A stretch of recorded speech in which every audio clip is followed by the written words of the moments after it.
Morning students. देखिए आज का जो हमारा टॉपिक है वही कैश बुक, सिंपल वाली कैश बुक अभी हमारी चल रही है।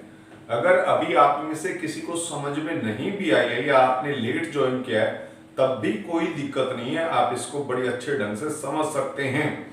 क्योंकि यहाँ देखिएगा, मैं आपको बता रहा था कि पहले मैं आपको थोड़ा बता दूं कि मानसिक अनपढ़ता किताबी अनपढ़ता की तुलना में कहीं अधिक खतरनाक होती है।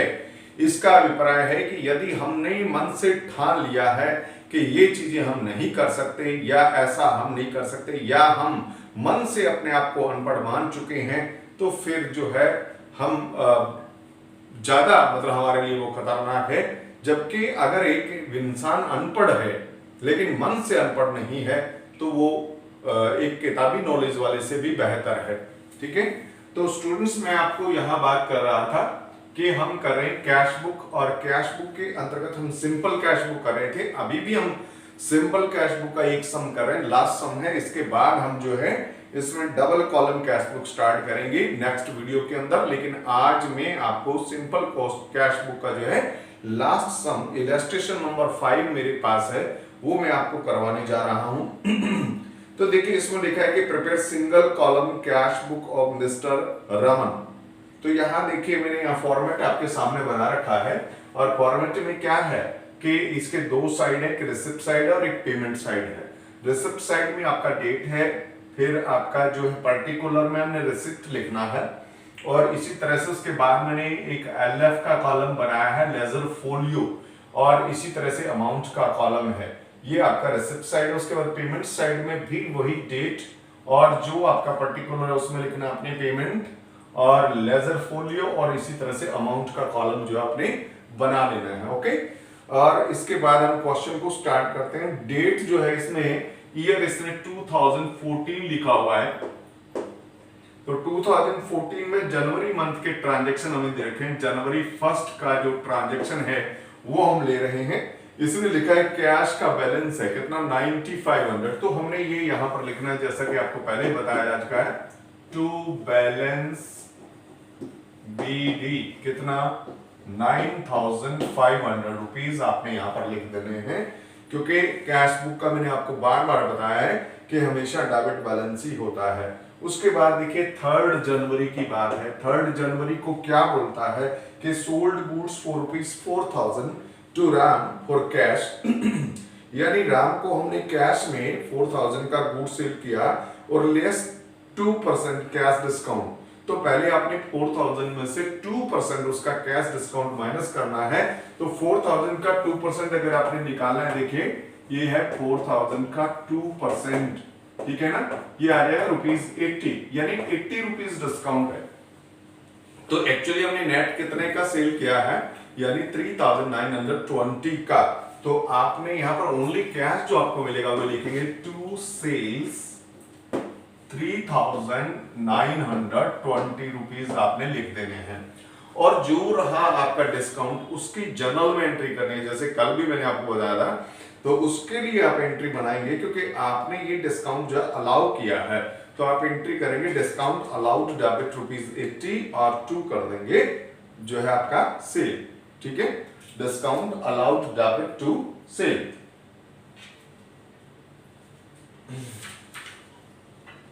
और उसके बाद हमारा है देखिए फिफ्थ को इसने लिखा है कि bought goods, bought mean purchase goods कितना आपका ये है 4000 का। तो यहां पर लिखा नहीं है तो ये कैश ही होगा, क्योंकि जब आगे किसी का नाम नहीं लिखा या क्रेडिट नहीं लिखा तो आपका ये कैश ट्रांजैक्शन ही होगा। तो आपने परचेज किया है कैश में, तो आप लिखेंगे जनवरी 5, यहां लिखेंगे जनवरी 5 2014, और लिखना है बाय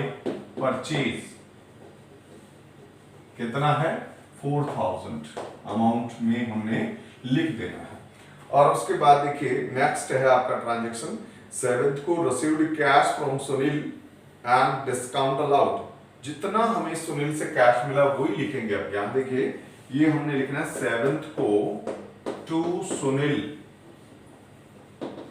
कितना 6700, ठीक है। और क्योंकि इसमें डिस्काउंट है कितना 300, तो इसकी एंट्री हमने 300 जो डिस्काउंट है वो हमने क्योंकि कैश रिसीव किया था डिस्काउंट अलाउड किया है, तो डिस्काउंट अलाउड क्या होता है डेबिट होता है, तो एंट्री बना देंगे इसकी जनरल में discount allowed debit to Sunil 300, और उसके बाद paid to Ram stores and discount received, तो जितना पे किया वो लिखेंगे केवल इसमें, तो यहां लिखेंगे जनवरी 10 को by Ram store, Ram store, ये पे हमने कितना किया 4800, और जो डिस्काउंट हमने रिसीव किया है क्योंकि डिस्काउंट रिसीव्ड हमारा क्रेडिट होगा, तो एंट्री कर देंगे Ram stores debit to discount received, वो जनरल में हो जाएगी 200 रुपीज से, और फिर आपका लिखा है 12 जनवरी को boat goods from Mohan for 6000 for cash less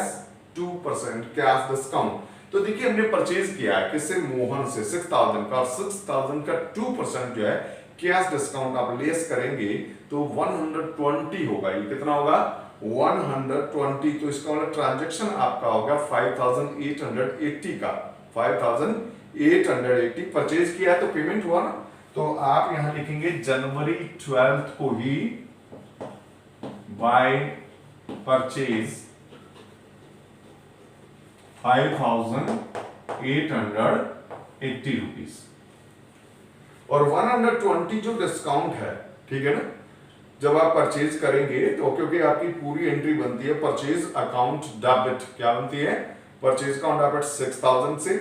2 हमने कर देना कैश कितना 5880 और 2 डिस्काउंट रिसीव्ड, तो यानी जो हमारा कैश है वो तो हमने यहां लिख दिया बाई परचेज करके, और बाकी डिस्काउंट की एंट्री अगर हम करेंगे तो एंट्री करेंगे purchase account debit 120 to discount received 120, ये जनरल में एंट्री हो जाएगी अगर मांगी गई है क्वेश्चन में, अदरवाइज नो नीड। और उसके 15 को देखिए बोट फर्नीचर ऑन क्रेडिट, देखिए फर्नीचर परचेज किया लेकिन क्रेडिट में परचेज किया, और क्रेडिट ट्रांजैक्शन को हमने कैश बुक में रिकॉर्ड नहीं करना है, और यदि मांगा गया है कि जनरल बनाइए तो आपने इस क्रेडिट ट्रांजैक्शन को भी जनरल में एंट्री कर देना, और एंट्री बना देंगे आप furniture account debit to supplier, furniture account debit to, क्योंकि यहाँ नाम नहीं दिया गया तो आप क्रेडिटर भी कर सकते हैं, सप्लायर भी कर सकते हैं, और अगर कुछ भी ना लिखे तो टू पर्सनल अकाउंट भी कर सकते हैं। जनवरी 18 को कहता है पेड वेजेस 2000 एंड रेंट 1000, तो 18 को आप लिख सकते हैं यहां क्योंकि पेमेंट है, तो जनवरी 18 को आपने लिखना है बाई, एक तो है आपका वेजेस, और इसी डेट में आपने लिख देना by salary, by sorry rent not salary, by rent, तो ये वेजेस में आपने 2000 लिखना है और रेंट में कितना लिखना है 1000 रुपीज, और इसी तरह से उसके बाद कहता है 21 को received cash from Gopal after deducting 2% cash discount, देखिए रिसीव्ड कितना हुआ इसने लिखा कि 2% कैश डिस्काउंट डिडक्ट करने के बाद जो है हमें कितना रिसीव, अब ध्यान दीजिएगा अगर इसका टोटल करना आपने, क्योंकि इसने 2% डिस्काउंट डिडक्ट करने के बाद कितना रिसीव किया 4900, और ये 2% डिडक्ट करने के बाद यानी ये 98% हुआ, तो इसको 98 से डिवाइड करेंगे और इसको पूरा करना है तो 100% इसका निकालेंगे और इसको कटिंग करेंगे तो ये आ जाएगा आपका 5000, इसका मतलब हमने क्या करना था उससे 5000 रुपीज लेना था गोपाल से, और 2% डिस्काउंट यानी 2% यानी 5000 का ₹100, तो 100 डिस्काउंट उसको दे दिया और बाकी हमें रिसीव हो गया, तो यहां आपने लिखना है जितना रिसीव टू गोपाल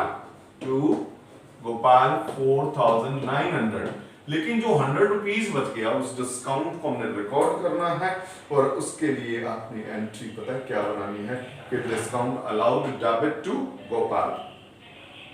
और इसी तरह से उसके बाद लास्ट है 25 को received interest 200 and commission 300, very good, तो यहां लिखेंगे जनवरी आपने लिखना है, ये जनवरी 21 तो पहले था, अब 25 जनवरी को यहां लिखना 2 जो है इंटरेस्ट आपको मिला है 200 रुपीज, और 2 कमीशन, 2 सेम डेट में कमीशन 300। अब हमने क्या करना बस बैलेंस करना है, और बैलेंस करना आप जानते हैं लेकिन फिर भी मैं आपको बताया था, यहाँ लिखेंगे टोटल रिसिप्ट, टोटल रिसिप्ट्स देखिए 9, 12, 18, 22, 500, 23, 400, 24, 100, 25,000, 25,520, 25,520 ये आपका रिसिप्ट साइड का जो है टोटल है। अब आपने पेमेंट का टोटल करना है, लिखेंगे टोटल पेमेंट्स